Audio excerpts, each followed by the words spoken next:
नमस्कार, स्वागत है आपका न्यूज नेशन के डिजिटल प्लेटफॉर्म पर। मैं हूं आपके साथ नगमा इरम।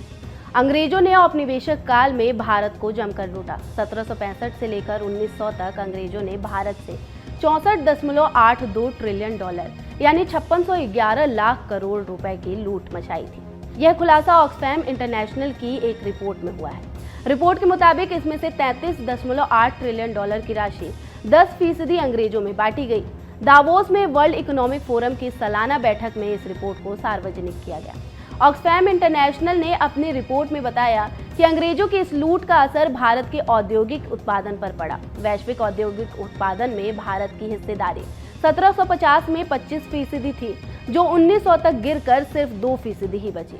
इसकी वजह यह भी थी कि ब्रिटेन ने भारतीय कपड़ों के खिलाफ कठोर नीतियों को लागू किया। इससे उत्पादन पर विपरीत असर पड़ा। सिर्फ 135 साल की लूट ने ब्रिटेन में अंग्रेजों की कई पीढ़ियों को अमीर बना दिया। इसका अंदाजा आप इस बात से लगा सकते हैं कि अगर कुल भारतीय संपत्ति को 50 ब्रिटिश पाउंड के नोट में विभाजित किया जाए और इसके बाद इन्हें जमीन पर बिछाया जाए तो पूरे लंदन शहर को 4 बार ढका जा सकता है। रिपोर्ट में यह भी दावा किया गया है कि 10% अंग्रेजों के पास सबसे अधिक संपत्ति पहुंची है, मगर ब्रिटेन के मध्यम वर्ग को भी इसका लाभ पहुंचा है। लगभग 32% मध्यम वर्ग तक इसका लाभ पहुंचा है। रिपोर्ट में अंग्रेजों की क्रूरता का भी खुलासा हुआ है। 1891 से 1920 के मध्य औपनिवेशिक नीतियों की वजह से भारत को अकाल, बीमारी और गरीबी का सामना करना पड़ा। इस वजह से 5.9 करोड़ मौतें भी हुई। सबसे ज्यादा तस्वीर 1943 में बंगाल में अकाल के दौरान देखने को मिली। अकाल से लगभग 30 लाख लोगों की जानें चली गई थी। ऑक्सफैम की रिपोर्ट ने वैश्विक असमानताओं को भी उजागर किया। इसमें कहा गया कि ग्लोबल साउथ में मजदूरी ग्लोबल नॉर्थ की तुलना में समान काम के मुकाबले 87 से 95% तक कम है। रिपोर्ट में बहुराष्ट्रीय कंपनियों को उपनिवेशवाद की देन कहा गया।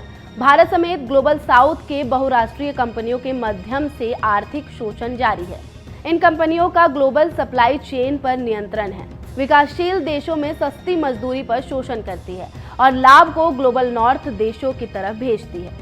ऑक्सफैम की रिपोर्ट में यह भी उल्लेख किया गया है कि ब्रिटेन में आज के सबसे अमीर लोग अपने परिवारों की संपत्ति को गुलामी और उपनिवेशवाद से जोड़ सकते हैं, विशेषकर उन गुलाम मालिकों को दिए गए मुआवजे के जरिए जिन्होंने गुलामी को समाप्त करने के बाद धन अर्जित किया। साल 1750 में भारत का वैश्विक औद्योगिक उत्पादन 25% था, लेकिन साल 1900 तक यह आंकड़ा गिरकर केवल 2% रह गया।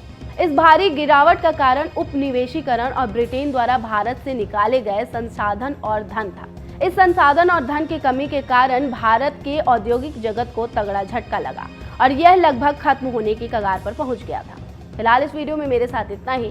बाकी देश और दुनिया की तमाम खबरों से अपडेट रहने के लिए न्यूज नेशन को सब्सक्राइब कर लें और वीडियो पसंद आई हो तो वीडियो को लाइक कर दें। न्यूज नेशन अब व्हाट्सएप पर खबरों की ताजा अपडेट के लिए न्यूज नेशन के इस QR कोड को स्कैन करें।